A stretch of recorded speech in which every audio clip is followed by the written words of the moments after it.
أجمل اللحظات تبقى تستمر مهما كبرنا، المشاعر غير معكم لأنكم منا وفينا.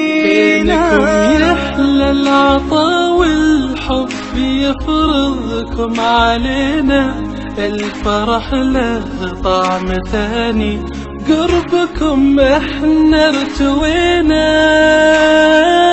أجمل اللحظات تبقى تستمر مهما كبرنا، المشاعر غير معكم لأنكم منا وفينا. بينكم يحلى العطا والحب يفرضكم علينا، الفرح له طعم ثاني قربكم احنا ارتوينا. فرحتي خاصة معكم بيننا تحلى الليالي، أسعد الأوقات معكم كأنها بضعة ثواني.